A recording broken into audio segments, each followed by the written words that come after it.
a coisa natural, bem nisso que o senhor está. Estamos ao vivo. Estamos ao vivo. Ótimo. Ok? Ok. Então vamos lá. Pessoal, tudo bem? Boa noite. Eu sou o Sandro Padial, aqui do canal Padial Jiu-Jitsu. Hoje nós estamos com o grã-mestre Jairo Moura e também novamente com o meu parceiro aí de canal, de entrevistas e de conhecimento de história do jiu-jitsu, Fábio Kyutakao.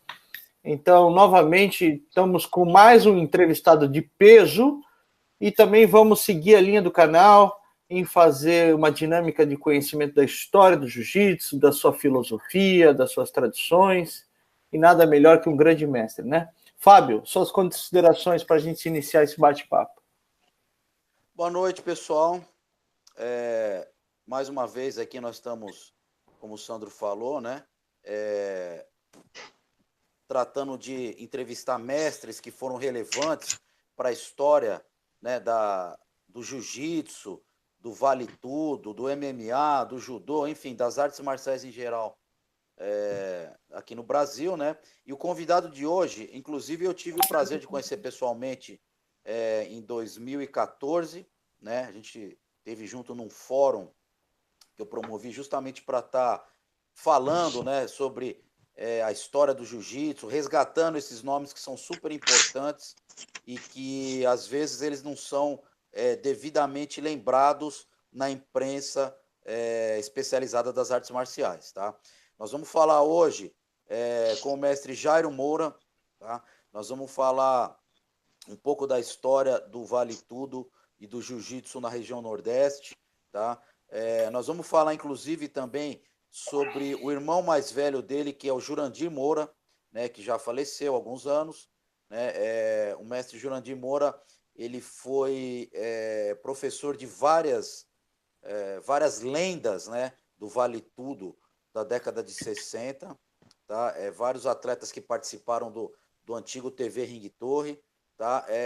E hoje eu tenho certeza que o pessoal que gosta do Vale Tudo raiz mesmo, né, do jiu-jitsu puro mesmo, completo e tradicional, vai ter muita pergunta para fazer para o mestre Jairo Moura. Ô mestre, dá uma boa noite pro pessoal aí, já vamos começar com a primeira pergunta aí. Eu quero começar dando uma boa noite, inclusive, à sua pessoa, né? Boa noite boa noite a Sandro e a Fábio Takao e a todas as demais pessoas que estão assim, sintonizados com esse momento tão maravilhoso, tão importante. Legal, mestre. Ô mestre, vamos lá, para a gente já começar a destrinchar a história aí, tá? Do Vale Tudo, do jiu-jitsu aí na região Nordeste, eu queria fazer as perguntas por ordem cronológica, tá? Começando, obviamente, do período mais antigo. E então, obviamente, nós vamos começar falando um pouquinho do seu irmão que faleceu, né? O grande mestre Jurandir Moura, né? Eu queria que o senhor contasse para a gente aí como foi que o mestre Jurandir Moura, que ele conheceu e teve contato com a arte marcial aí. O meu irmão, ele teve contato com as artes marciais, até porque tem um pontozinho interessante, que nós não somos da capital, do Ceará, que é Fortaleza. Nós viemos do interior. Então, meu irmão antecipou, era meu irmão mais velho, ele antecipou e saiu e foi morar em Fortaleza. Quando ele foi morar em Fortaleza, coincidentemente, ele estava numa praia, a praia de Iracema, que é muito conhecida, e ele foi visto pelo professor da primeira academia de jiu-jitsu lá de Fortaleza, era o professor Nilo Veloso, que teve um contato muito constante, muito grande com a família Grace, que sempre visitava lá em Fortaleza. E meu irmão, ele estava fazendo umas posições como fosse a cobracia, e ele achou bastante interessante, se aproximou dele e convidou para que ele visitasse na academia dele. E foi nessa visita que ele esteve na academia, que daí ele passou vamos dizer assim, a praticar a arte do jiu-jitsu, através do saudoso professor Nilo Veloso, que era um excelente professor, inclusive até mesmo na área de educação física. que ele dava aula nos melhores colégios de Fortaleza, Liceu. Então foi daí que partiu o início, as origens de meu irmão. E como ele, com aquele espírito de dedicação que ele teve, ele passou a realizar alguns combates, algumas lutas. E sempre quando ele lutava, ele se consagrava vencedor, saía vencedor. E a Federação Cearense de Pugilismo, que na época não existia outras federações assim, de pugilismo, otorgou, ou seja, concedeu ele um estágio para ele fazer na academia de George Grace, no Rio de Janeiro, que era um dos melhores da família Grace, principalmente na condição de professor, que ele se dedicava, levava muito a sério. Ninguém na época passaria, por exemplo, num exame de faixa preta que tivesse conhecimento do curso completo de defesa pessoal de 100 e poucas técnicas e mais conhecimento de solo. Se ele não tivesse conhecimento em pé, no solo e a defesa pessoal, ele não passaria no exame de faixa preta. E meu irmão seguiu esse exemplo. E desse exemplo que meu irmão seguiu, eu, por minha parte, também segui. Então, a história de Jurandir foi uma história muito boa, porque, através, por exemplo, também do professor, do saudoso mestre Jorge Reis, ele foi fazer, ele foi nos visitar em Fortaleza, e como ele tinha uma amizade muito grande com o professor Takiano, japonês, ele pediu para que meu irmão passasse por Recife para levar uma encomenda para esse professor, que era amicíssimo dele. E meu irmão levou a encomenda. Coincidentemente, quando ele chegou, a primeira coisa que o professor perguntou, porque estava no horário de aula, de treino, perguntou para ele, quando ele citou o nome do Jorge, ele perguntou, e você não trouxe o kimono? Ele disse, professor, é porque eu estou passando, eu estou viajando para visitar minha família em Fortaleza.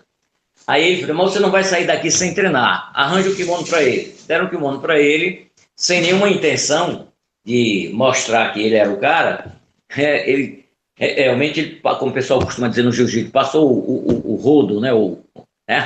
E ele ficou abismado e chegou a pronunciar a seguinte frase, você foi o homem que Deus me mandou. E aí convenceu a ele, eu o persuadi, dele ficar em Recife, porque há muito tempo que ele estava querendo ir embora, mas não tinha alguém que pudesse substituí-lo. E meu irmão foi essa pessoa que substituiu, aí foi a razão da primeira academia dele ter sido em Recife, onde eu fui levado e passei os meus primeiros anos na academia. Espera só um pouquinho. Essa é a história do meu irmão Jurandir Moura. A princípio, né? Vamos lá, só para a gente não perder o fio da meada, o senhor falou que o mestre Jurandir Moura começou com o professor Nilo Veloso, né? E eu sei que o professor Nilo Veloso também, além de ser aluno do Jorge Grace, me parece que ele foi aluno do Pedro Emetério também, né? Também de Pedro Emetério. Pedro Emetério tinha uma ligação, inclusive com meu irmão também tinha uma ligação com ele forte, e era uma pessoa realmente extraordinária. Ele tinha algo que como dizer assim, que eu me gostaria de ter. Ele tinha uma capacidade, elasticidade e flexibilidade que fazia com que ninguém conseguisse pegar ele e conseguisse finalizar ou algo semelhante. Foi um ser realmente extraordinário na história do jiu-jitsu, Pedro Emetério. Ô, mestre, legal essa história. Só para terminar, então, para terminar não, né? Só para fechar essa fase aí do Jurandir, quer dizer, ele, então, quando o mestre Jurandir Moura foi para Recife, ele assumiu, então, a academia que era de Takeuiano, né? Foi isso, né?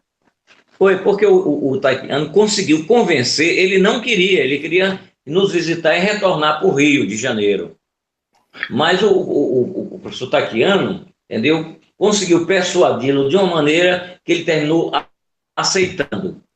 Aí foi a Fortaleza nos fazer a visita, e no outro dia ele me deu um toque no meu ombro e disse, vou lhe levar para você ficar morando comigo em Recife, na minha academia.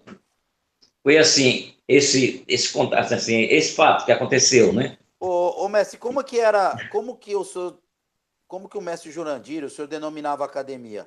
Era judô ou jiu-jitsu ou era os dois? Como que era? Que ano que era isso daí, mais ou menos, o senhor lembra? Primeiramente, eu vou dizer o nome da academia, porque já dizendo o nome da academia, de certa maneira, já diz tudo. O nome da academia era Academia Pernambucana de Jiu-Jitsu. Ela ficava em Recife, no centro comercial, né? Por sinal, Rua Nova, 208, terceiro andar. Nós passamos aí 10 anos nesse local. Isso aí era 1957, se não me engano, né? Foi em 1957 que eu comecei. O meu primeiro ano foi mais com jiu-jitsu.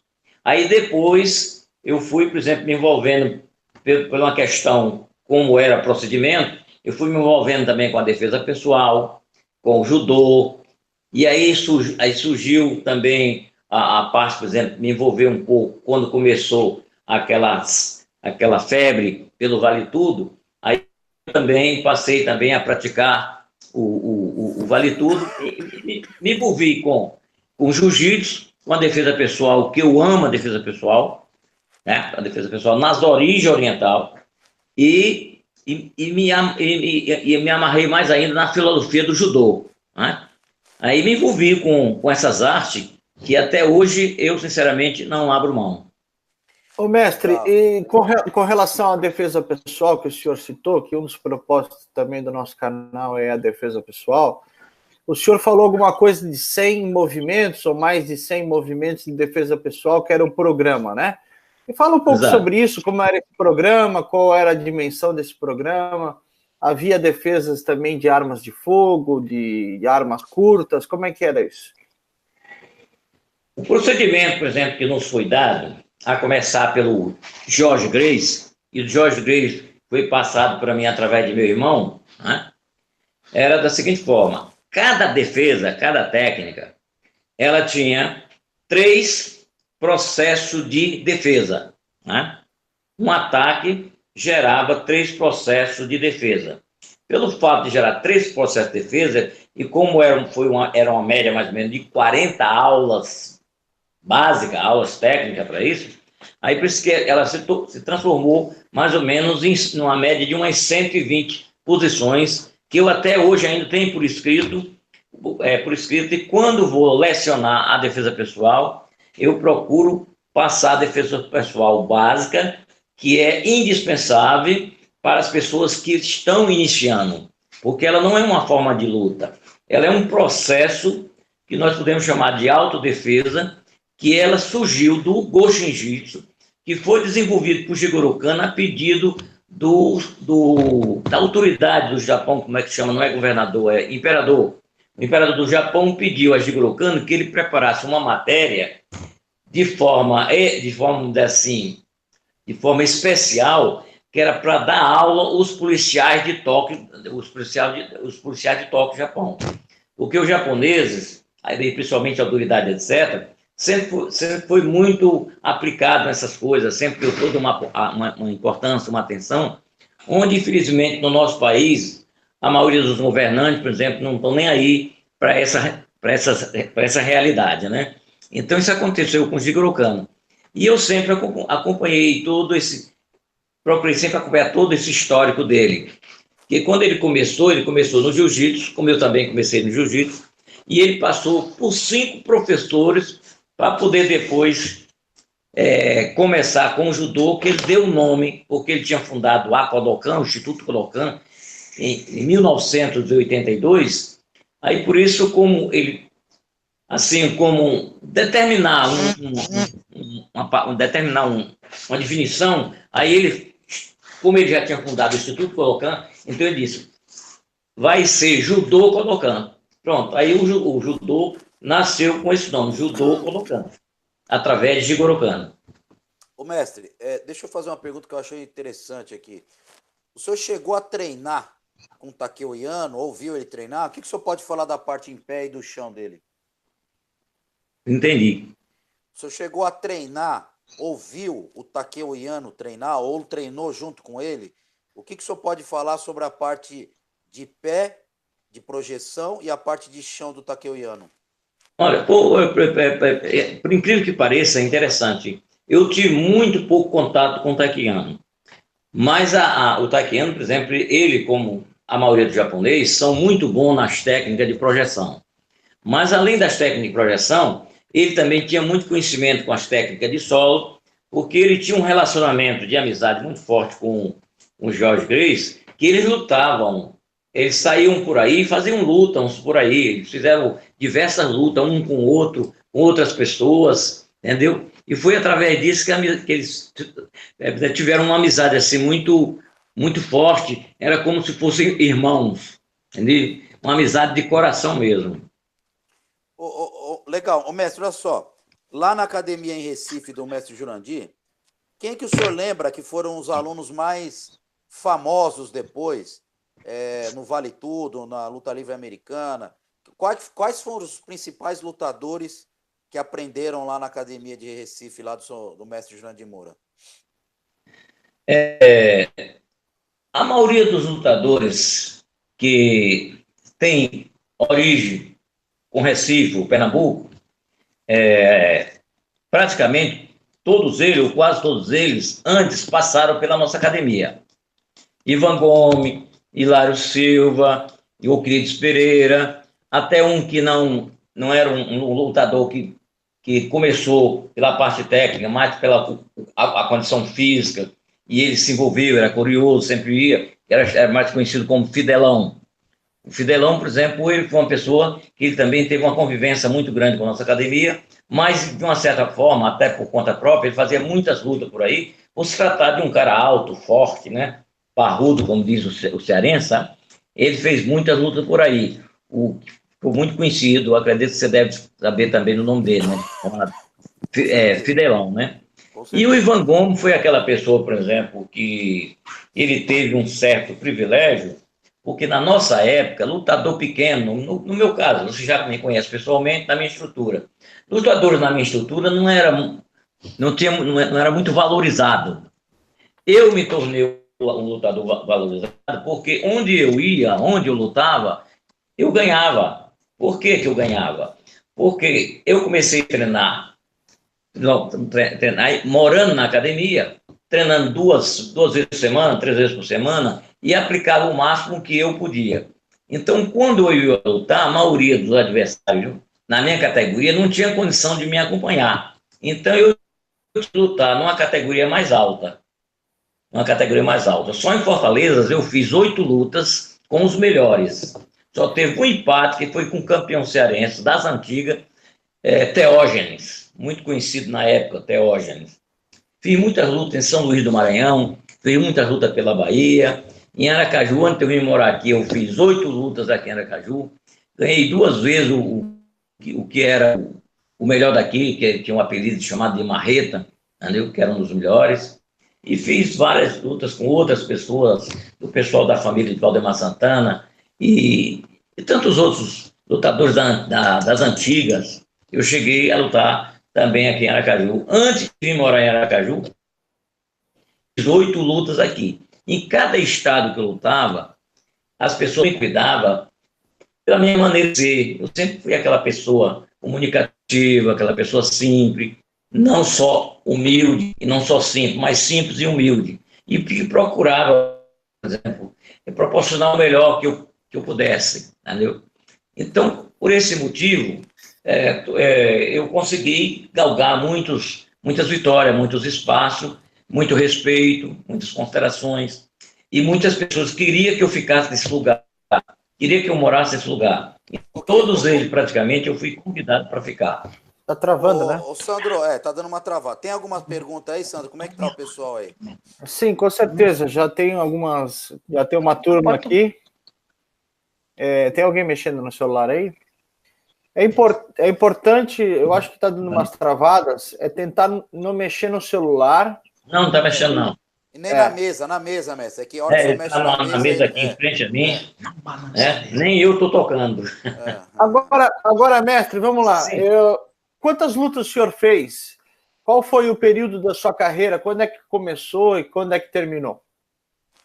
Eu comecei, por exemplo, a lutar nos anos 60. E quando eu comecei a fazer minhas primeiras lutas, eu tinha na faixa de 18 anos de idade.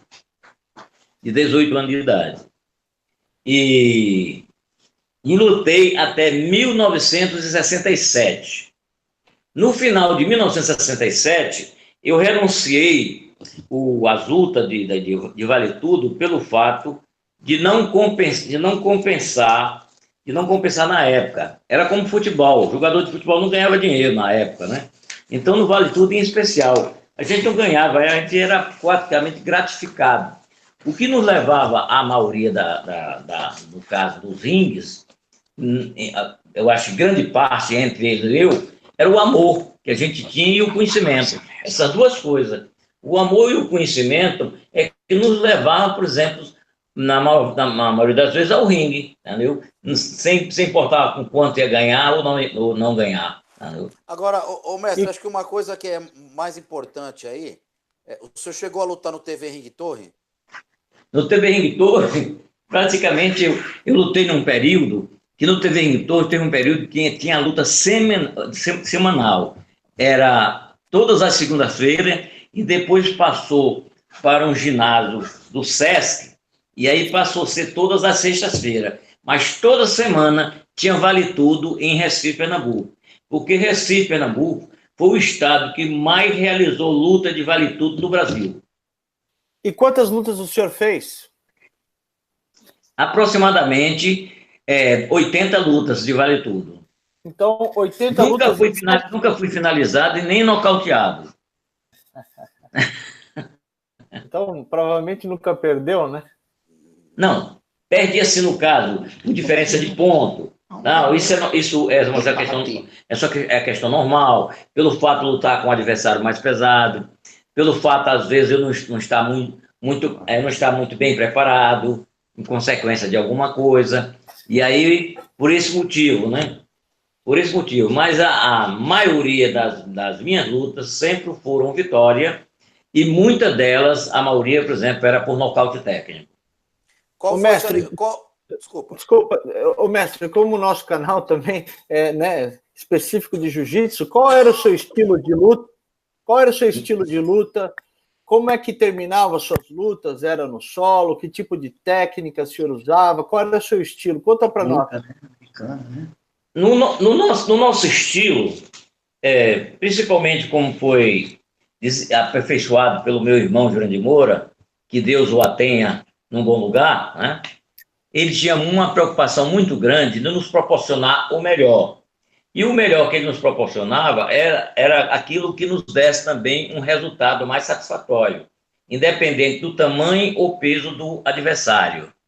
Então, o objetivo era levar o adversário para o solo, para tentar a finalização no solo, certo? Através de uma aplicação de uma técnica de estrangulamento, de um chave de braço, ou através de alguma pancadinha, né? Que a gente não usava muita violência, a pessoa não suportar e desistir. E meu irmão, ele tinha um processo interessante e eu adotei muito esse processo. Ele dizia, quando você estiver lutando, você perceber que o adversário está demonstrando uma certa superioridade a você em pé, você procura puxar ele para o solo, levar ele para o solo. Lógico que sem demonstrar, porque a gente tinha as táticas, né? Quando você perceber que o cara é muito bom no solo, aí você procura lutar com ele em pé. Como aconteceu, por exemplo, com a orientação que eu dei para Euclides Pereira, quando eu preparei ele para lutar com Carson Grace. Espera aí, que nós vamos falar já desse assunto aí. Espera aí, segura aí. Essa cereja do bolo? Segura que nós vamos... Assim, mas só para responder... Espera aí, o Santos, só para... Tudo bem. Mestre, qual a sua finalização preferida? Que o senhor mais fez na carreira? Finalização. Não estou ouvindo, não. Ô, mestre, tá ouvindo? Tá ouvindo, mestre? Tá ouvindo? É que tá baixinho. Não. Manda ele repetir. Tá ouvindo, mestre? Pronto, repita agora. Agora tem som. Qual foi a técnica de finalização que o senhor mais venceu luta? Chave de braço, estrangulamento? Qual técnica de jiu-jitsu? Qual que o senhor mais venceu luta? Olha, a técnica, por exemplo, tinha várias, mas tinha uma delas que a gente, por exemplo, usava como prioridade por ser uma técnica que quando a gente conseguia pegar, a gente deixava o adversário totalmente dominado, que era a americana, ou como também é chamada de kimuriana. Essa é uma das minhas especialidades. Como também o estrangulamento, entendeu? Frontal, estrangulamento, mais hoje conhecido como mata-leão, né? Como mata-leão. E algumas vezes armlock, somente quando a luta era na guarda. Às vezes o cara estava me atacando, por exemplo, na guarda eu me movimentava, ele vacilava e eu trabalhava, por exemplo, a vitória no armlock. Mas sua principal. Mas a que eu mais gostava mesmo era a americana. Porque quando eu pegava, o adversário não conseguia sair, porque eu não disputava força com ele, eu usava a própria força dele. Enquanto ele tentava usar força para sair, eu jogava meu corpo para cima e aproveitava a força dele. Na hora que ele queria dar uma arrancada, eu vinha com ele e já levava o braço. E até hoje, por exemplo, eu ainda passo esse trabalho. Ô, mestre, uma pergunta técnica. Essa americana Sim. que o senhor disse que era a tua especialidade, o senhor vê alguma diferença técnica da sua aplicação para a aplicada que o senhor vê aí hoje? Que detalhe o senhor poderia passar técnico de diferenciar ou melhorar o que o senhor vê por aí hoje? É a mesma, pai, a mesma. O que eu, inclusive, de vez em quando eu passo para as pessoas e eles ficam muito gratificados, é informar para eles o seguinte: quando eles conseguirem pegar na americana, certo? Ele pegue e coloque também o peso do seu tronco. Ele coloca o peso do seu tronco em cima. Pelo fato seguinte, que a pessoa, por desconhecer, né? Ou mesmo conhecendo, aí às vezes ele vai usar a força para se levantar, para levantar o tronco, para tentar sair. Então, quando ele faz esse movimento para levantar, a gente aproveita a força dele, e leva o braço para as costas e finaliza em poucos segundos. Em poucos segundos. Então, isso é uma técnica, isso é um critério, não pode chamar de técnica, não pode chamar também de critério, muito, muito importante, muito especial, que também foi mostrado pelo meu saudoso irmão João de Moura. Ô, Sandro, como é que tá aí? Tem alguma pergunta interessante aí ou não? Perfeito. Como? Vamos lá. Sandro, deixa eu falar só com o Sandro, porque tem alguma pergunta aí, Sandro?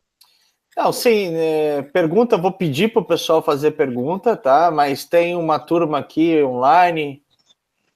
Dinaldson. Dinaldson, nosso grande amigo Dolinha, né? Dinaldson Silva, o Edivan, que nós fizemos o seminário. Dolinha é da Paraíba, não é? Dolinha. Não é da Paraíba, Dolinha? Ele é discípulo do falecido mestre Hugo Lira, grande Dolinha. Emerson Pinheiro, Edivan, que fizemos o seminário de História de Jiu-Jitsu, Carlos Alexandre Zucoloto. Um abraço. Deixa eu ver aqui. Manda um abraço. Tem uma pergunta assim, O senhor teve contato com o Carlos Gracie? Se eu tive contato com Carlos Gracie, não é Cássio, é o Carlos, né? Carlos Pai. Eu não tive contato com Carlos Gracie, eu tive muito contato com o Hélio Gracie. Mas não era contato de academia, de contato assim nos eventos. Às vezes ele estava com o pessoal dele, com os filhos, todos eles me tinham atenção, me tinham consideração, principalmente depois que eu treinei o Cris Pereira e ele ganhou o Carson Gracie, eles passaram a ter uma atenção, um respeito à minha pessoa, mas eu nunca fazia propaganda. Eu ficava na minha, tranquilo. Aconteceu que no ano de 2000, quando eu passei o campeonato internacional, que eu ganhei o Monjuata, que estava invicto, e eu ganhei de forma muito bonita, segundo o próprio Carlinho, né, que me parabenizou, presidente da Confederação Brasileira, o Royce, me deu um branco assim, o nome dele é mais antigo. É o que levou, por exemplo, fez um bom trabalho no Maranhão com o jiu-jitsu, né? Aí chegou na frente de todo mundo e disse: só sabe quem é esse aqui? Esse foi o técnico de Euclides Pereira, o único que conseguiu vencer Carson Gracie. Eu fiquei assim, um pouco assim, porque eu nunca tinha feito esse tipo de propaganda, porque eu tinha sempre uma atenção e um respeito pela família Gracie. Ô, mestre, vamos entrar nesse assunto aí, então? Pera um pouquinho, Sandro, senão vai... Mas pera, é importante. Ô, Jean, você tá me escutando aí, Jean? Ei, tô por aqui. Jean, é o seguinte, você tá falando com o mestre e tá aparecendo tudo aqui no áudio, tá? Então, você está falando, está aparecendo aqui. Procura qualquer barulhinho que fizer aí. É muito sensível, tá? Muito sensível. Ele sai aqui, tá? Então, só para não tirar a atenção do mestre aí, senão fica mais difícil para ele responder ainda, tá? Mas vamos lá, Fábio. Tranquilo, tranquilo. Tá parecendo um papagaio de pirata, né? Mas tudo bem, vamos ter mais cuidado. Ele tá dizendo que entendeu, que qualquer coisa desculpe, né? Vamos lá.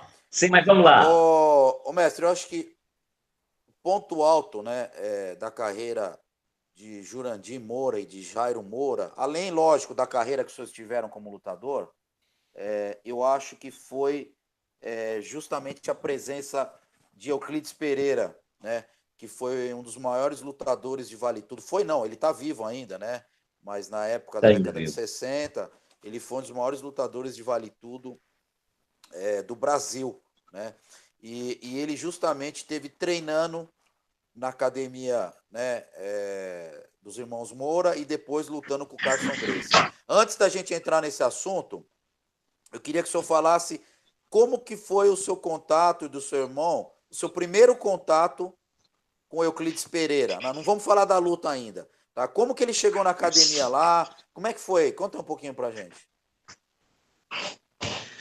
Olha, veja o seguinte, eu tenho um outro irmão, que ele é um ano mais velho que eu, que é o José Moura.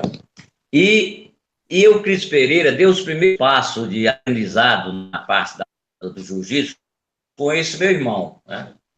Como o meu irmão, por exemplo, ele teve que se ausentar por algum motivo, então Euclides ficou na academia de José Maria Freires. José Maria Freires era um contemporâneo de meu irmão, lá de Fortaleza, que meu irmão trouxe para Recife, né? E eles tinham uma convivência muito boa de amigo com meu irmão. Mas Zé Maria também abriu uma academia. Como Zé Maria abriu uma academia, ele também formou alguns lutadores de Vale Tudo. E, a princípio, Euclides começou com eles, né?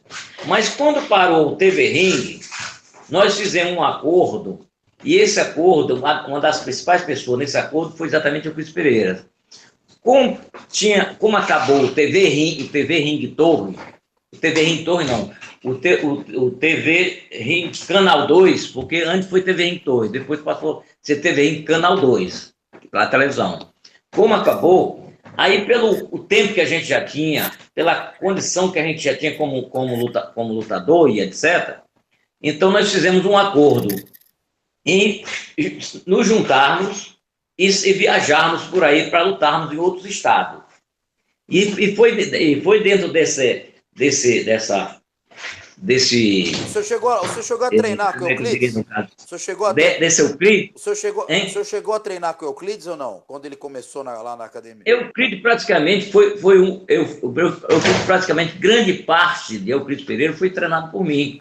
Eu fui técnico de Euclides Pereira com o Ivan Gomes, fui técnico de Pereira com o Carson Gracie, certo?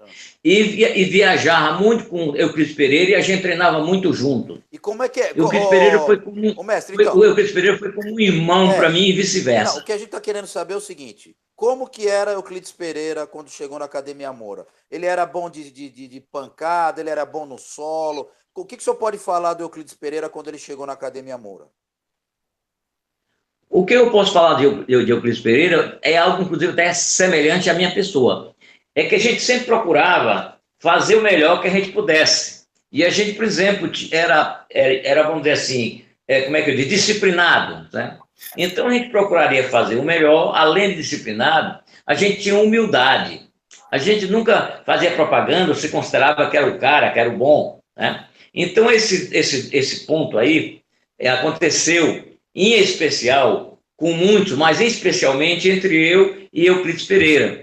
E Euclides Pereira me tinha uma atenção ainda especial pelo fato de eu ser irmão de Jurandir Moura e a academia da qual, por exemplo, apoiou ele no que foi possível. A nossa academia, a Academia Pernambucana de Jiu-Jitsu, através de minha pessoa, de meu irmão Jurandir Moura, ele foi muito apoiado. Qual era o ponto forte dele? Qual que era o ponto forte dele? O ponto forte de Euclides Pereira era treinar o máximo que fosse possível. Não tinha coisa em especial assim, não. O que tinha de especial era o cuidado. Teve uma passagem que meu irmão falou o seguinte: ou você é um atleta ou você é um boêmio. Então nós escolhemos sermos atletas e não boêmios. Então nós levamos nossa vida mais especificamente através do esporte, das artes marciais, da luta, né?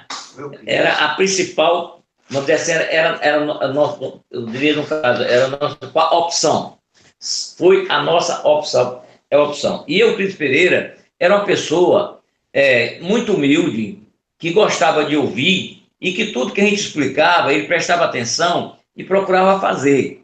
E procurava tirar proveito daquilo, do melhor. Só que o nosso estilo, existia uma pequena diferença, que ele gostava mais de trabalhar em pé e eu gostava mais de trabalhar no solo. Só que não é o trabalhar no solo como muitas pessoas do jiu-jitsu estão fazendo hoje. Vai começar uma luta, chega, pula na cintura ou puxa para o chão. Ou puxa para o chão. Não. Nos nossos ensinamentos até hoje, nós procuramos treinar de forma que a gente possa levar o adversário para o solo de forma tecnicamente. Então, tanto a minha pessoa como o Euclides Pereira adotou isto. E foi o que levou ele a sair vitorioso na luta com Carlson Gracie. Porque tudo que eu passei para ele, todas as dicas que eu passei para ele, que ele trabalhasse na hora, tentasse pegar para ele, que eu falei que ele era muito bom de solo, aí ele procurasse fazer aquelas saídas, esse trabalho, tudo, de uma maneira incansavelmente, e na oportunidade que ele tivesse, ele procurasse trabalhar, por exemplo, mais em pé. E ele era muito bom em pé. Então foi o que levou a ele ganhar a luta com a Carlson Gracie, porque ele chamou a luta mais para o campo dele. Trabalhou a luta mais em pé do que no solo.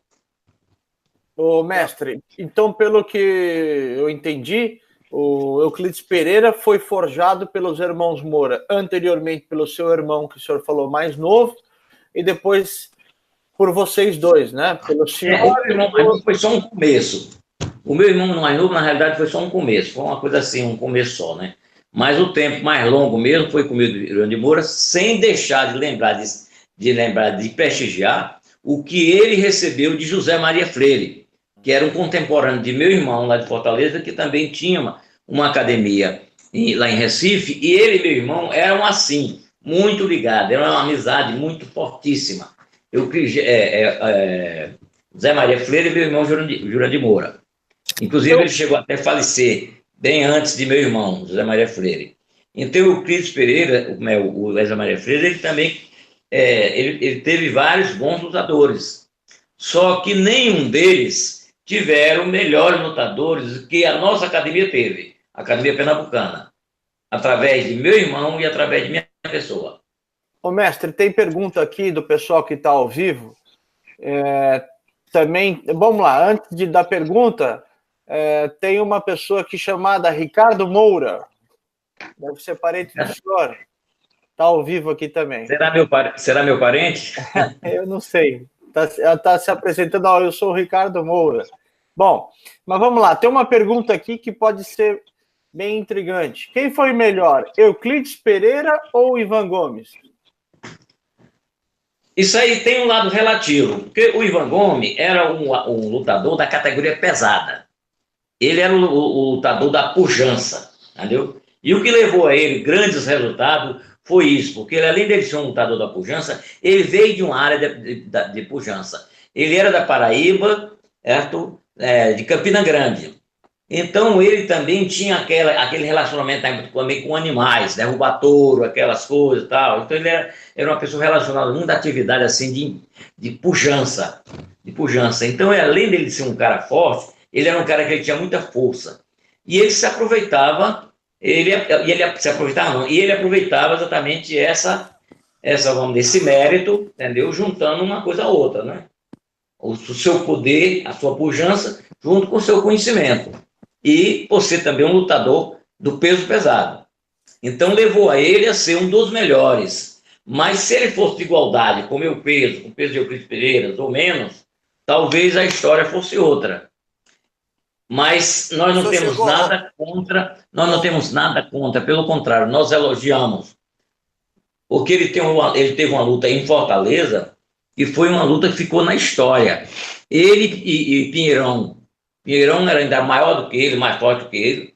E foi uma luta que Pinheirão praticamente arrebentou Ivan o máximo possível, e Ivan não se rendeu, não se entregou e ainda venceu a luta. Ô, mestre, o senhor chegou a ver alguma luta do Ivan Gomes com Euclides Pereira? Eu fui técnico de Euclides Pereira na luta com Ivan Gomes, onde essa luta foi empate. Eu fui o técnico dele, e o pai daquele grande boxer de São Paulo, que foi um dos melhores do Brasil, que me deu um branco nele agora, que era um lutador de boxe pequeno, mas foi um cara que se destacou no mundo. Está lembrado o nome dele? Éder Joffre, Zumbano? Éder Joffre. Bom, então o técnico de Valdemar Santana era o pai de Éder Joffre. E o técnico de Euclides Pereira era Jairo Moura, eu. Como que foi a luta, mestre? Como é que foi essa luta? Essa luta, por exemplo, foi uma luta muito boa, de muita pujança, mas terminou em empate. Não me lembro se houve outra luta entre eles dois. Foi mais no chão, foi mais em pé, como que foi? Foi cada um, por exemplo, puxando você mais para a sua, assim, para a sua condição, para a sua qualidade, né?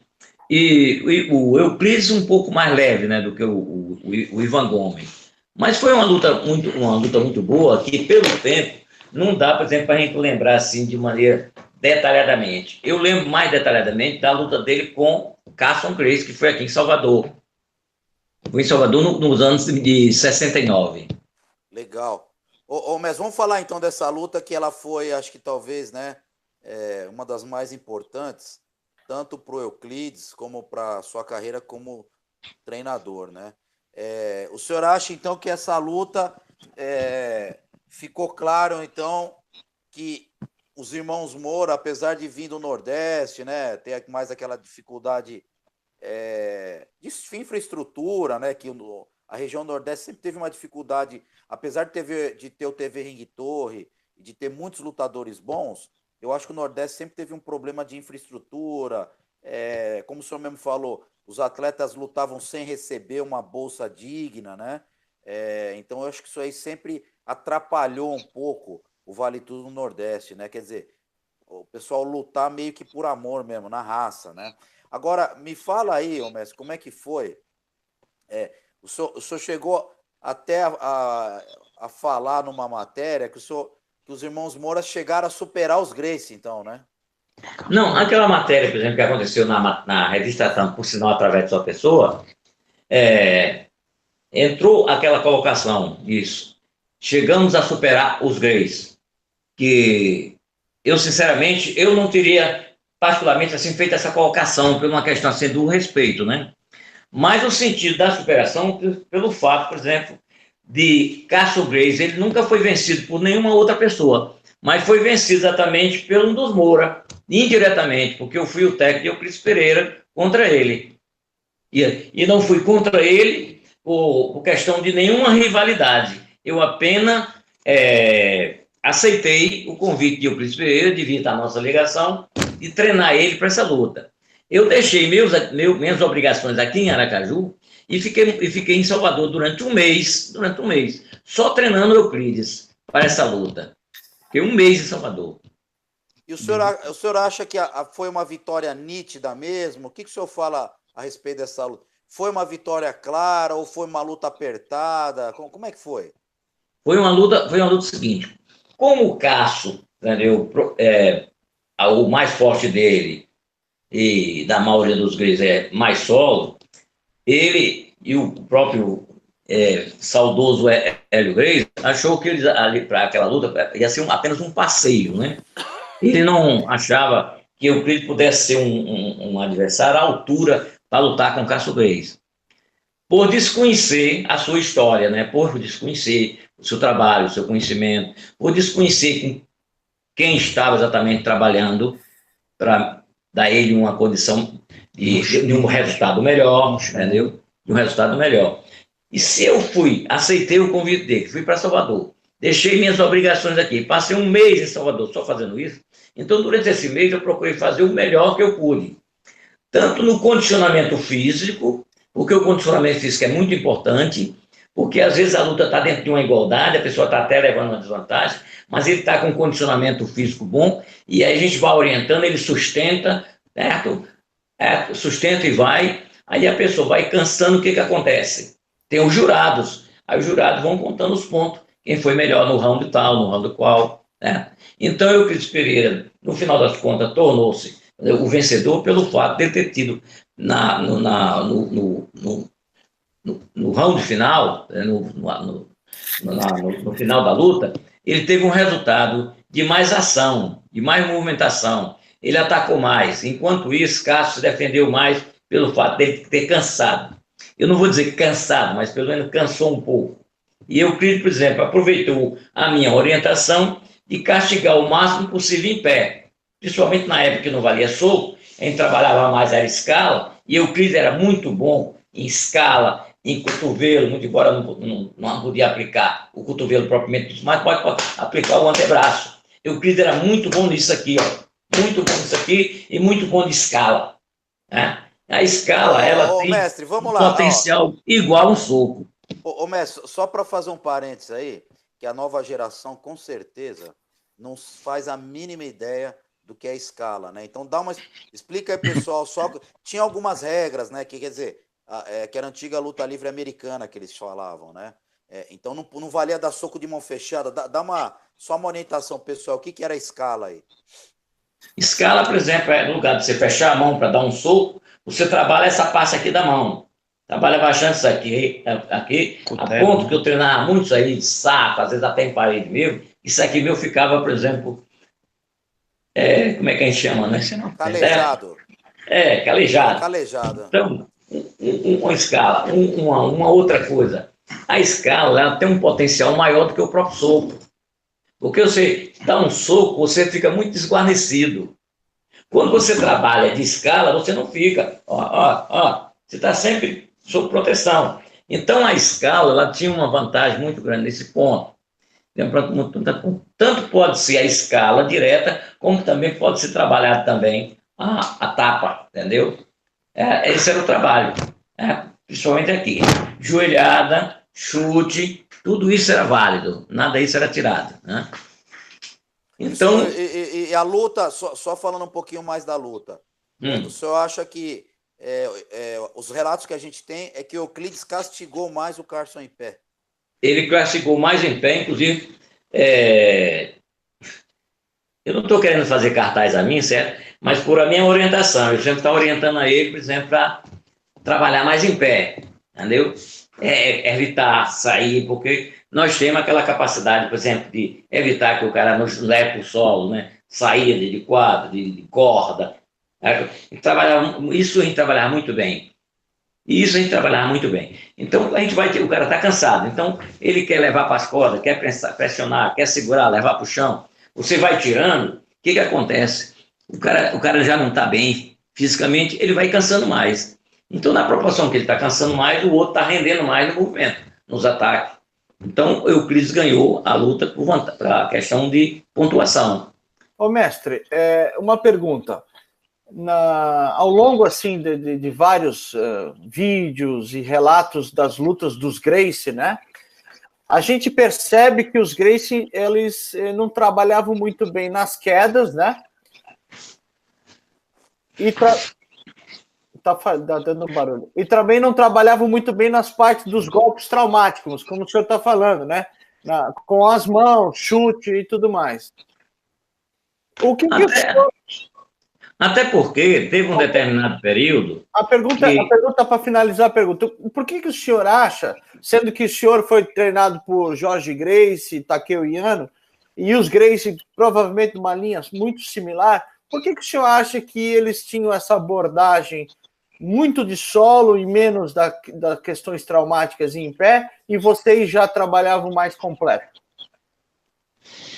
Os Gracie, eles sempre foram muito ligados ao jiu-jitsu, né?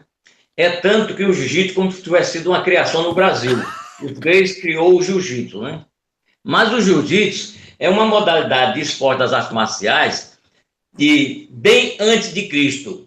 De 2.500 anos antes de Cristo, já era desenvolvido o jiu-jitsu em determinada por determinada necessidade, na Índia, através dos monges budistas, que buscavam alguma coisa para que eles pudessem aprender para poder continuar suas pregações. E daí surgiu o processo da defesa pessoal. Então, através da defesa pessoal, com o tempo, como os monges não tinham nenhum interesse em se envolver com modalidade de luta nenhuma, então, depois aí ficou mais denominado, mais conhecido como jiu-jitsu, né? Então, o jiu-jitsu não é um esporte novo, é um esporte muitíssimo antigo, né? Muitíssimo antigo.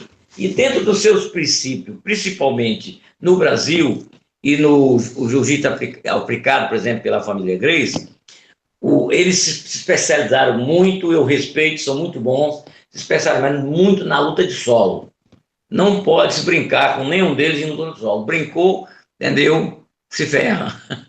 Já no agora, caso... mestre, só para reforçar a pergunta, o que o Sandro quer saber é o seguinte: se o senhor, né, na verdade, o Jurandir, o senhor, no fundo, vem de uma linhagem Gracie, que é do Jorge Gracie, certo? Sim. Né? Sim. E de outros professores também. Agora, a pergunta do Sandro é o seguinte: se a raiz da família Gracie é basicamente a raiz da família Moura, né?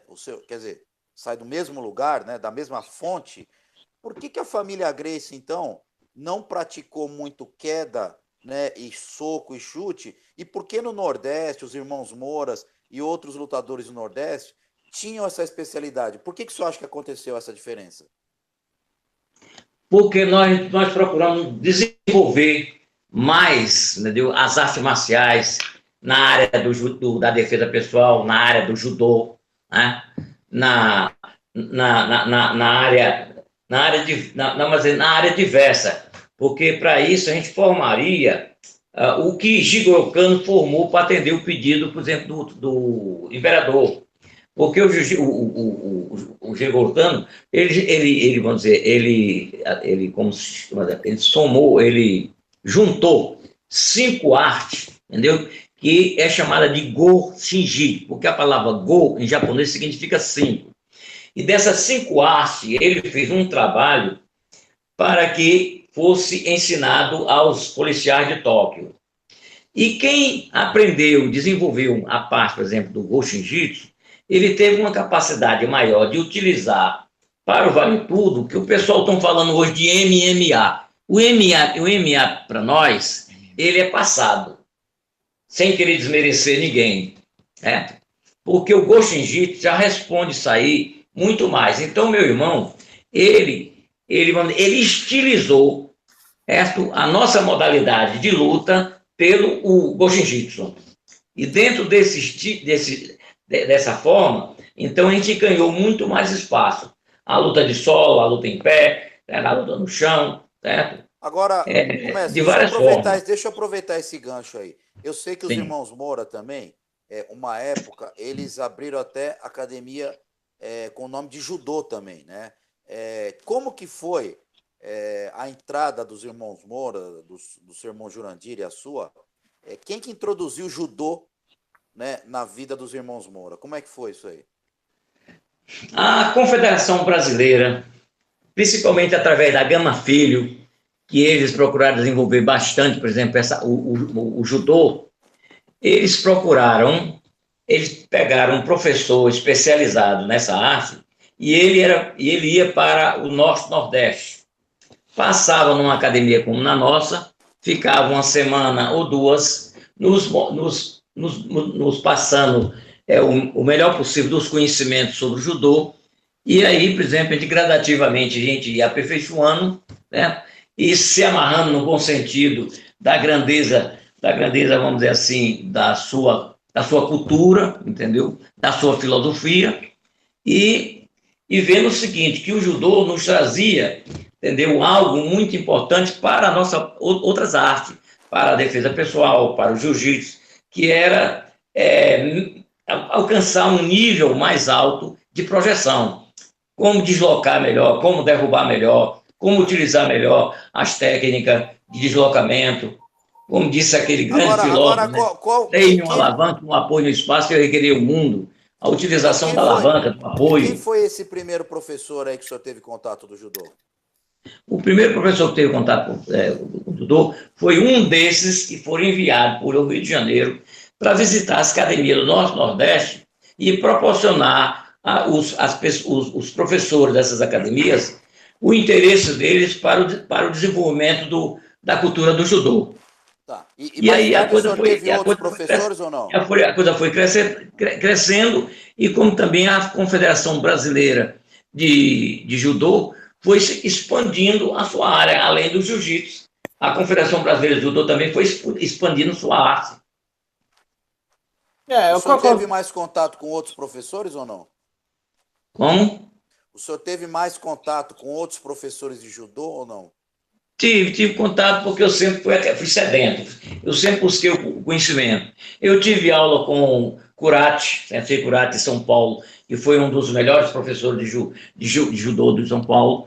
Eu tive constante contato com Yoshida, que foi um professor aqui de Salvador, da Bahia, segundo a história, foi um dos melhores professores que já veio da Kodokan, do Japão, para o Brasil. Né?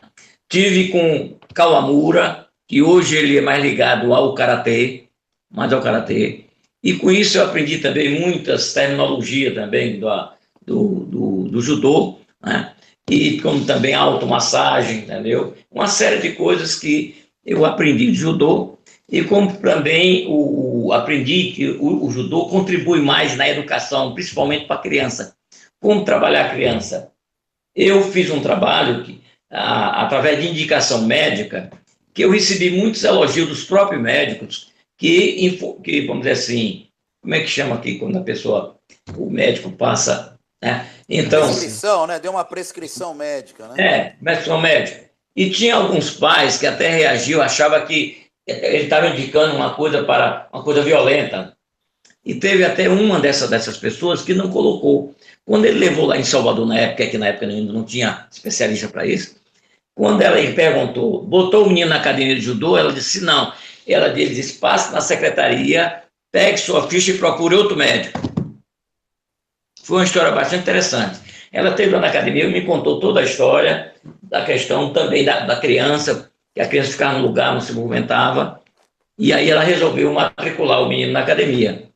E aí eu comecei a fazer um trabalho com ele, começou a surgir outros, e eu recebi muitos elogios de pai e de filhos, que através do judô eu ajudei muitos a atingir uma condição de mais confiança e mais equilíbrio e etc. Ô, mestre, uma pergunta: de que forma as artes marciais elas transformaram a sua vida? O que seria o senhor sem sem todo esse conhecimento da arte marcial, né? Bem, levando em consideração aquele jovem que eu falei, que tinha 15 anos de idade, que morava em Fortaleza, que não tinha, assim, quase uma cultura social, e se eu não tivesse sido levado pelo Divino Pai a morar numa academia em Recife, né, eu não sei nem se hoje estaria aqui conversando com vocês, né?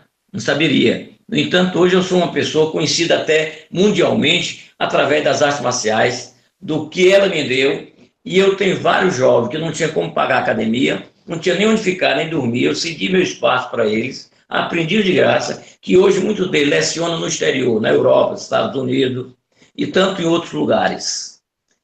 E foi isso através exatamente da arte do judô, das artes marciais, de uma forma geral. Porque eu sempre procurei lecionar e ensinar todos como um processo positivo e benéfico. Tem alguma pergunta aí, Sandro? Alguma pergunta de alguém que está ouvindo ou não? Tem. Mas antes eu queria perguntar para você, Fábio, tá falhando muito ou foi só para mim? Para mim tá tranquilo, tá normal, tô ouvindo bem. Ah, então tá perfeito. Não, é que tá dando uma falhada lá, mas tá ouvindo bem aqui, eu tô ouvindo bem. Tá tranquilo. Tá? Ô, Sandro, tem alguma pergunta aí ou não? Eu vou ler uma pergunta sim, mas eu preciso que você emende uma nova agora, que eu estou concentrado aqui na leitura das perguntas. Ô, mestre, o senhor falou então, né, estava contando da academia que o senhor estiver no Recife. Como é que foi o trabalho que o senhor desenvolveu aí em Aracaju? Né? Foi um trabalho mais voltado para o judô, para o jiu-jitsu? Como que foi aí o trabalho já nessa fase mais recente em Aracaju? Como eu era mais antigo no jiu-jitsu, mais graduado no jiu-jitsu, quando eu vim para Aracaju, a convite do Centro de Cultura Física, lecionar em Aracaju, estava vendo um comentário muito assim, equivocado, entendeu? No Rio de Janeiro, porque eu gosto e amo a família Grace, né? E as pessoas comentando que o nosso saudoso Hélio Grace sempre ele gostava de umas polêmicas, né? E às vezes as pessoas comentavam, se essa situação continuar assim, vai terminar os pais tirando os filhos da academia. Aí o que aconteceu?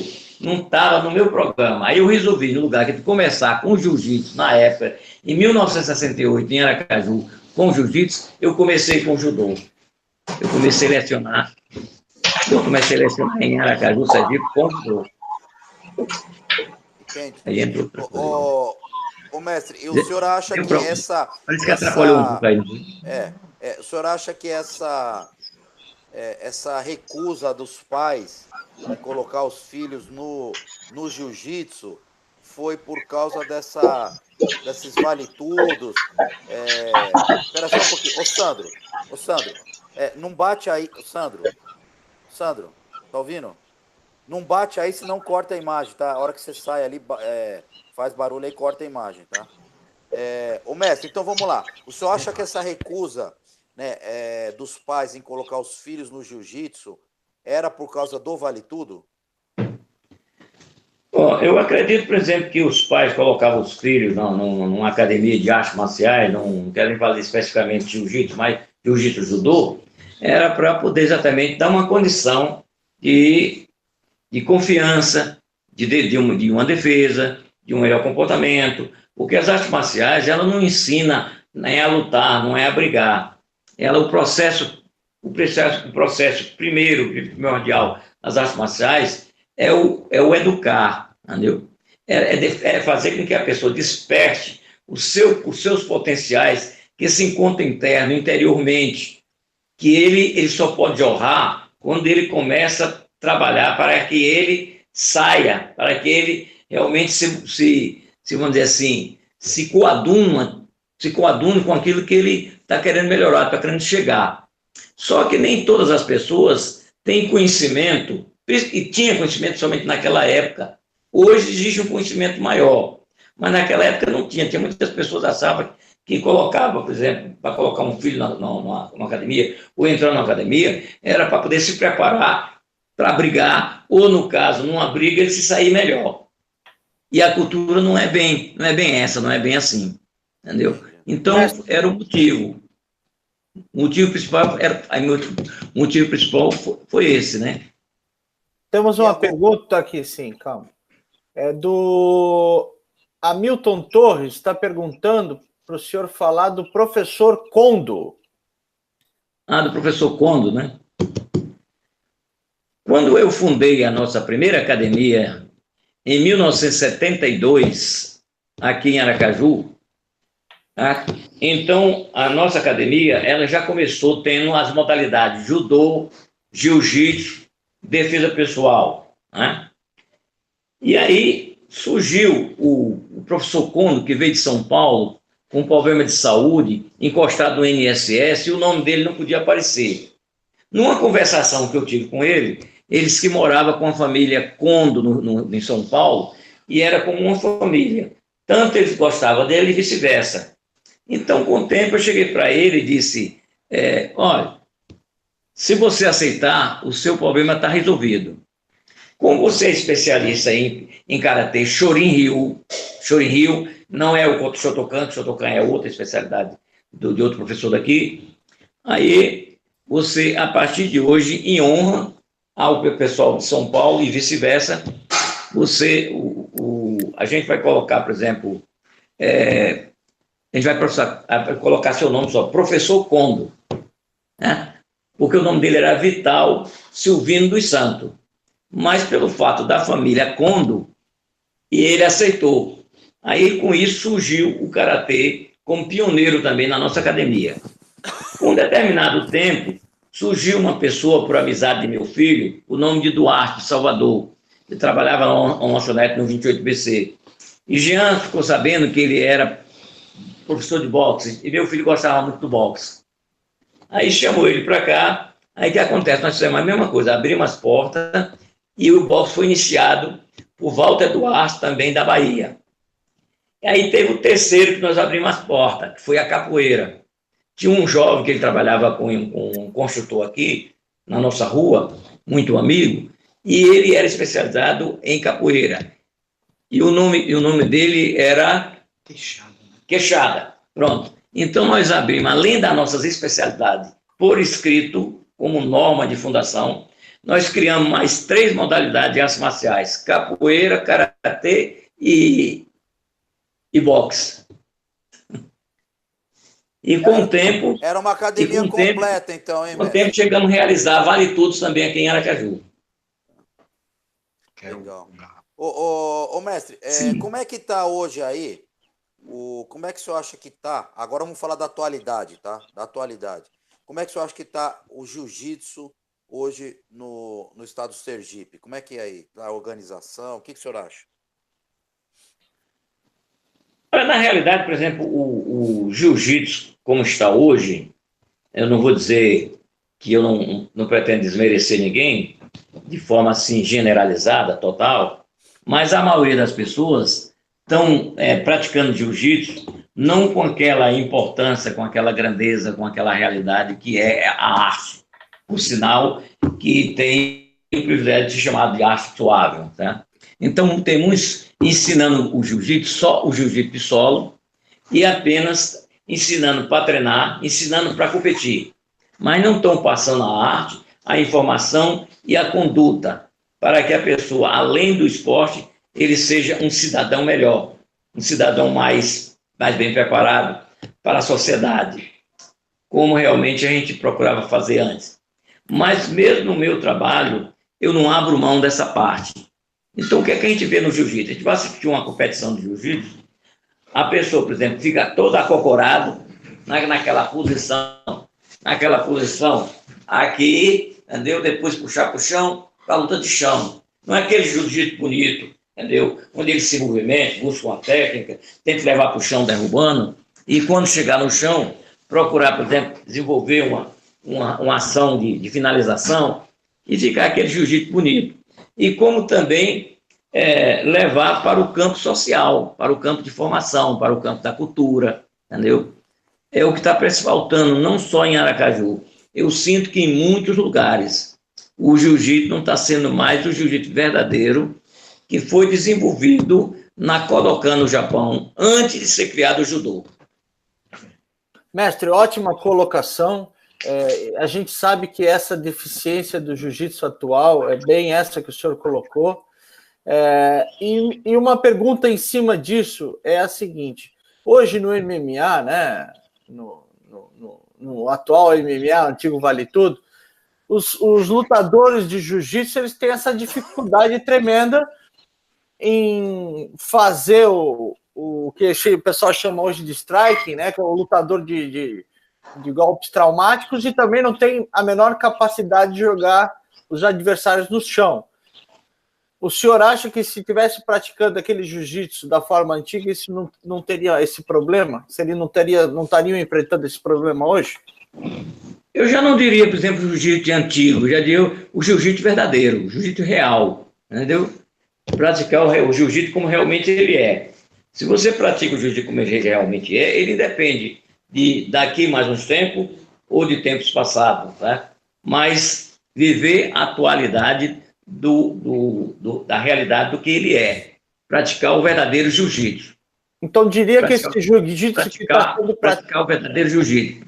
Segundo lugar, o seguinte: jiu-jitsu não quer dizer o seguinte, jiu-jitsu seja vale tudo, e vice-versa, vale tudo seja jiu-jitsu. O que existe é pessoas que têm técnica do jiu-jitsu, tem técnica do boxe, tem técnica disso, tem técnica daquilo, e ele soma, junta, para se tornar um atleta, um lutador mais forte. Não significa que pelo fato do cara ser um lutador de vale tudo, é porque ele é um lutador de jiu-jitsu. O jiu-jitsu, para começar, não é lutador. O jiu-jitsu, ele é um atleta. É tanto quando eu vejo a imprensa metendo pau num acontecimento que muito raramente acontece, do pessoal das artes marciais, ele diz logo assim: um lutador de jiu-jitsu Certo? Então você vê por aí a falta de informação. Certo? O praticante de jiu-jitsu, ele não é um lutador de jiu-jitsu. O praticante de judô, ele não é um lutador de judô. Certo? Ele é um praticante, ele é um atleta. Certo? Ele é um abnegado que quer levar uma condição de vida física melhor, de ter uma capacidade melhor de defesa, uma capacidade mental melhor, um equilíbrio melhor, entendeu? Buscando sempre o melhor em todos os aspectos possíveis. Porque, na realidade, na vida é melhor ser bom do que ser ruim. Porque quando a gente é bom para si e para os outros. Quando a gente é ruim para si e é ruim para os outros. Então, vamos escolher na vida o melhor. E vamos fazer com que o jiu-jitsu volte a ser o jiu-jitsu dinâmico. Como o judô também deve voltar a ser um judô mais dinâmico. E às vezes está fugindo um pouco. Por quê? Porque o pessoal está se preocupando mais com vitória, em ganhar, em ser campeão.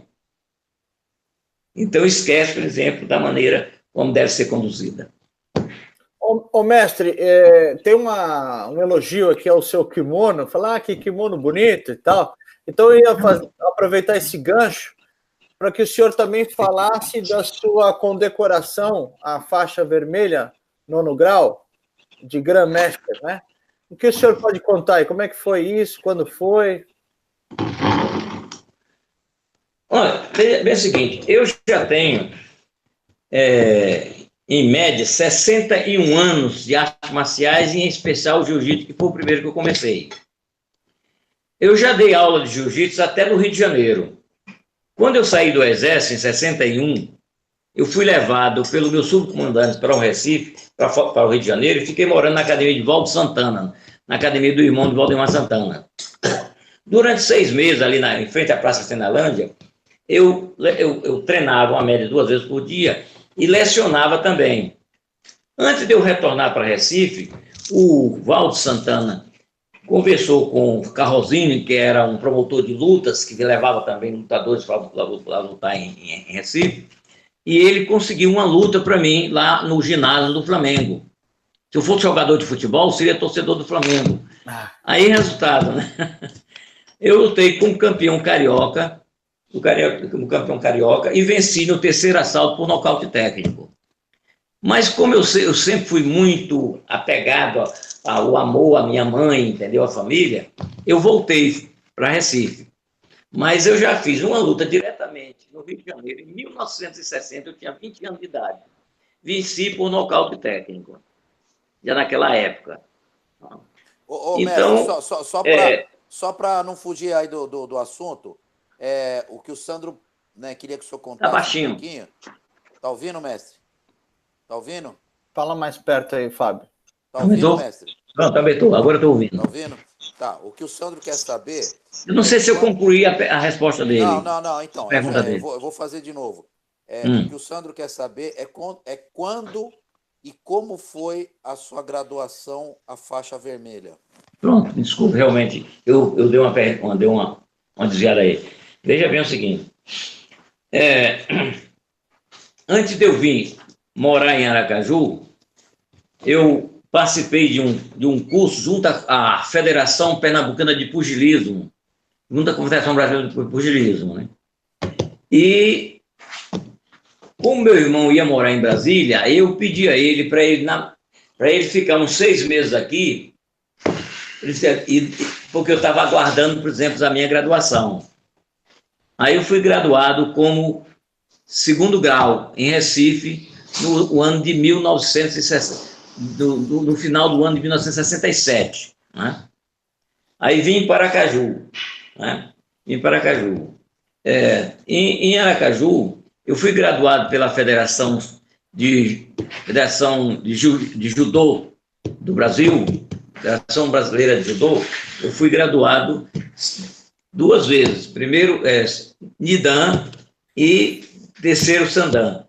Como eu saí da federação em consequência de uma falsificação da ata, e eu não quis entrar em justiça, eu parei e dei continuidade só ao judô, ou ao jiu-jitsu. Como eu dei continuidade ao jiu-jitsu, eu fiquei tendo um contato com as minhas origens, com o presidente da Federação Pernambucana, que é Vital, como é o nome daquele baixinho lá do Recife? Que ele até saiu, certo? Não, então, tudo bem, mestre. Não, mas é o que a gente quer saber. Eu tinha uma ligação muito forte com ele. É sobre a graduação. Vamos direto. Então, é a graduação mesmo que eu quero chegar. Aí eu fui graduado pela Federação de Jiu-Jitsu lá de Recife, até pelas minhas origens, oficialmente como segundo dan, o segundo grau, e a segunda graduação eu passei a ser graduado como quarto grau. A Federação do Rio de Janeiro, através de Robson Grace, quando eu fui participar daquele curso na Escola de Educação Física do Exército, o Robson Grace, que tinha uma ligação muito forte com a nossa família, com o meu irmão Grandi, também me graduou como quarto grau. E teve um outro lá. Em 2000, que eu fiz a primeira luta de vale tudo ou de jiu-jitsu a nível internacional, que eu fui campeão lutando com Mongiata, que era um dos atletas também ligado aos Grace, invicto. E eu venci, fui muito até aplaudido pelo Carlinho, porque ele chegou para mim, disse que viu o pessoal batendo palma, e quando ele olhou, ele só viu o cara voando, certo? Fazendo esse comentário.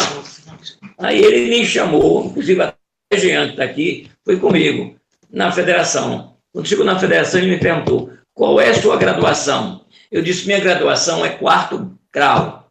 Ele disse, não, mas você não pode ser quarto grau somente, não. Eu vou lhe dar sexto grau. Aí eu falei para ele, Carlinhos, não, me dê 5, deu quinto só. Esse negócio de grau é uma coisa muito pesada. Eu levo muito em consideração isso, né? Aí ele quer saber de uma coisa, eu não posso ser mais graduado do que você, não. Você vai ser 7º grau. Aí eu passei já a mestre de jiu-jitsu, 7º grau, em 2001.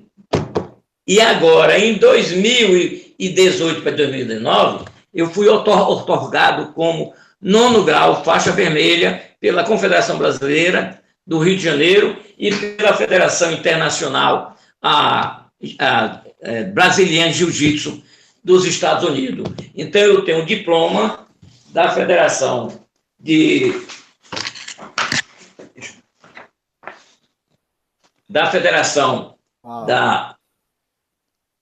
é nos Estados Unidos, certo? IBJJF.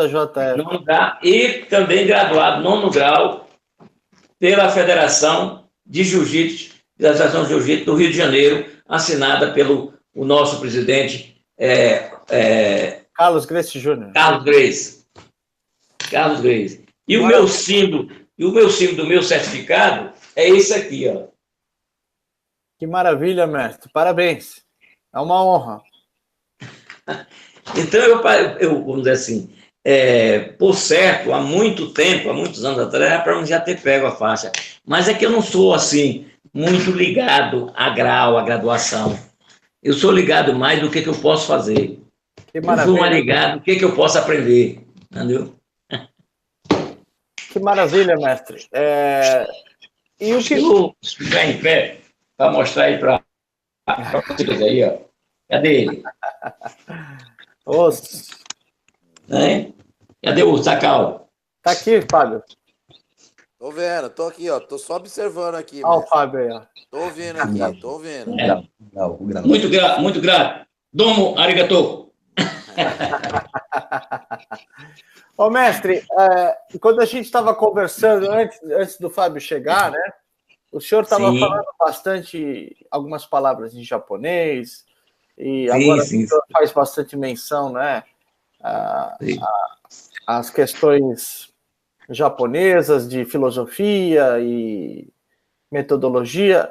Me fala um pouquinho, assim, o que o senhor acha, o jiu-jitsu, no mundo inteiro é conhecido como jiu-jitsu brasileiro. O que o senhor acha? O nosso jiu-jitsu é brasileiro ou é japonês?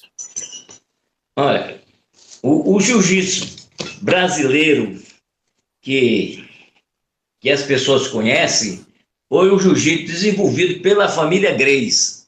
Mas o jiu-jitsu não é brasileiro e nunca foi brasileiro. Né? O jiu-jitsu é japonês. Para você ter uma ideia, o Jigoro Kano, antes dele fundar a Kodokan, que ele deu o nome de Judô Kodokan, ele passou por 5 professores de jiu-jitsu primeiro, estudando, analisando, procurando dar o melhor possível, retirando determinadas coisas que ele achava que não combinava, que não combinava, né? A preocupação dele era tão grande com isso, que tem uma frase que ele diz mesmo assim: eu poderia ser milionário ou ministro, mas eu preferi ser um educador, porque a educação é para sempre. Nossa. Palavras de Jigoro Kano. E o senhor acha, maravilhoso, mestre, e o senhor acha que as academias de jiu-jitsu brasileiro, né, ou o nosso jiu-jitsu, vamos chamar assim, que deveria ter um mestre estampado na parede? Quem seria esse mestre? É o seguinte, eu não vejo assim, de uma maneira assim, específica, certo? Tal, tudo. Eu vejo pelo lado, por exemplo, da consideração de cada um, entendeu? Por aquele aspecto, por exemplo, que inclusive é cristão, né? A pessoa, por exemplo, ter sentimento de gratidão. Então, as pessoas que têm sentimento de gratidão, pelo sentimento de gratidão, e se ele foi beneficiado, então ele pode tomar essa atitude, principalmente ligando a pessoa também que corresponda. Né? Então, no caso aí, eu vejo o seguinte: no caso de uma academia fundada em Aracaju, em Recife, Maceió, que seja, então, se teve uma pessoa que ele fez um bom trabalho, que ele atingiu um determinado grau, as pessoas, com questão assim, de respeito e consideração, poderiam usar exatamente a foto dele na academia. Ô, mestre, mais uma pergunta importante. Nós estamos aqui falando há 1h30 de jiu-jitsu, e em nenhum momento nós falamos de um personagem chamado Conde Koma. A pergunta é: nos anos 60, 50, 70, esse nome Conde Koma era falado? Ou ele começou a aparecer esse nome Conde Koma nos anos 90, e quando surgiu o UFC? Por exemplo, assim, um personagem, entendeu? Que a gente, por exemplo, lembra, entendeu? Lembra, mas eu não lembro dele como um personagem assim, magistrado, né? Um personagem que tenha atingido a capacidade de um Jigoro Kano, né? Como foi aquele que veio para o Brasil? Kimura. Aquele que o segundo dos gregos aprendeu com ele é o Conde Koma, né? Conde Koma, né? Não. Kimura? Não. Como é o nome dele? Fábio. Mestre, então, na verdade, sim, acho que não sei se o senhor está confundindo. Vamos lá, só para repetir a pergunta. Sim. Tá? É porque às vezes eu esqueço. Então vamos lá. Das pessoas. Espera só um pouquinho. A família Gracie, o Carlos Gracie alega que aprendeu com o Conde Koma, né? Ele afirma que aprendeu com o Conde Koma, e a gente sabe que ele teve realmente contato com o Conde Koma e aprendeu alguma coisa e depois desenvolveu um jiu-jitsu específico da família Gracie, tá? A pergunta do Sandro é a seguinte: na época que o senhor começou, na década de 60, alguém falava do Conde Koma? O Conde Koma era famoso nessa época ou não? Não.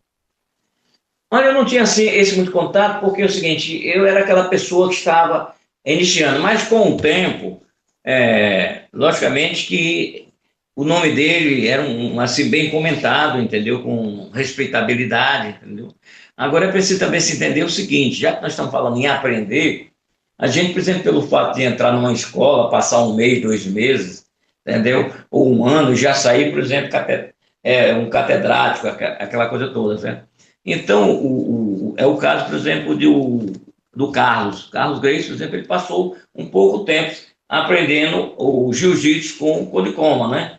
Que, por sinal, a especialidade de Conde Koma não era o jiu-jitsu, era o judô, porque ele era aluno de Jigoro Kano. Mas como o Jigoro Kano também era conhecedor, e muito conhecedor profundo também das artes do jiu-jitsu, né? Praticamente ele conhecia as duas formas. Por isso que a gente ainda continua adotando que essa matéria ela deve desenvolver tanto conhecimento no solo como conhecimento em pé, porque são pai e mãe.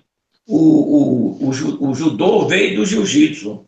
Então, o judô deve uma atenção ao jiu-jitsu, como o jiu-jitsu deve uma atenção ao judô.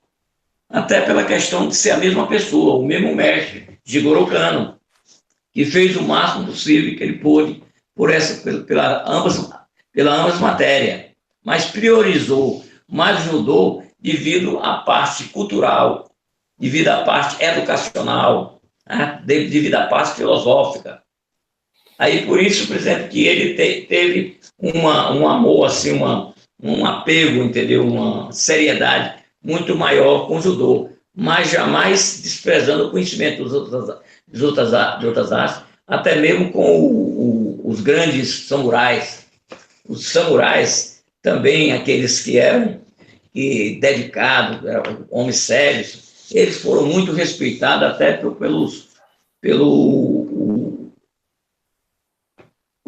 até pelos imperadores. Ô, mestre, outros... Opa. Pode falar, Sandro. Caiu. Ele caiu. Caiu? Vamos esperar, peraí. Bom, pessoal... Ô, Sandro, eu ia falar isso aí agora mesmo. Não vamos passar desse período, porque já por experiência a gente vê que começa a cair, tá? Então vamos chamar ele já para encerrar já, senão vai ficar caindo aí. Claro. Pessoal, nós estamos aí há 1h30 conversando com o mestre Jairo Moura. Espero que tenha sido produtivo. Voltou? Acho que não, Sandro, não voltou não. Espera aí. Sabe o que pode ter acontecido? Acabada a bateria. Acabou a bateria. Vamos esperar só mais um pouquinho para ver se ele volta. Dá mais 5 minutos aí, chama de novo, Sandro. Mais uns minutinhos só. Se ele ver que ele não volta, é porque senão que acabou a bateria. Não, mas tenta chamar ele de novo. Chama pelo WhatsApp. Porque senão ele já estou chamando. Mas eu acho que foi a bateria, tá? Ontem eu estava vendo aí uma entrevista com o Royler Gracie também ao vivo e caiu, ficou um bom tempo fora do ar. O pessoal tem que ter mais atenção com a bateria. Ai. Nada. Não. Mas é isso aí. Pessoal, de qualquer forma, se ele não voltar, eu já vou fazer aqui meus agradecimentos a todo mundo que estava aí online. E obrigado pelas perguntas, pela participação. Eu e o Fábio, a gente vai continuar com essa série de entrevistas. A gente tem mais um faixa vermelha, um grande mestre aí já marcado, né? Fábio, se quiser antecipar, não sei se já tem a data e horário. Ainda não, que eu não tenho confirmação ainda. Mas é um mestre também da primeira geração que o pessoal vai gostar muito, eu tenho certeza, tá? Tá, então, pessoal, nosso intuito sempre, quando buscar um mestre, ou um professor, ou alguém ligado à história, é tentar fazer perguntas fora do trivial, entendeu? Levar mais para essa questão histórica, questão dos fundamentos até técnicos, e sair um pouco do trivial, porque, eventualmente, essas pessoas já deram muitas entrevistas, e então a gente pelo menos tenta, fazer perguntas diferentes, né? E a gente espera que vocês participem, mandem perguntas, nos ajudem a trabalhar o entrevistado da melhor forma possível. Por isso que ela é uma live. Se não tivesse esse intuito de vocês ajudarem nas perguntas, a gente poderia fazer a entrevista e depois só colocar lá no ar. Fábio, suas considerações finais aí. Agradecer ao pessoal, como você falou, pessoal que é aficionado aí pela história do jiu-jitsu, MMA, né? Nós vamos manter essa série aí de entrevistados que têm uma vivência realmente desse período, né? Mais antigos, mestres mais antigos, enfim. Como o Sandro falou, que vivenciaram a fundamentação do jiu-jitsu e do Vale Tudo lá no início, tá? Agradeço o pessoal aí, espero que tenham gostado. Até a próxima aí. Eu acho que ele está voltando aqui, tá? Vamos ver se ele voltar. Bom, é isso aí, turma. Vamos encerrar. Beleza. Vamos encerrar porque já temos 1h30, falamos bastante, o mestre já falou bastante. É isso aí, pessoal. Obrigado, boa noite a todos. Nos vemos na próxima. Grande abraço.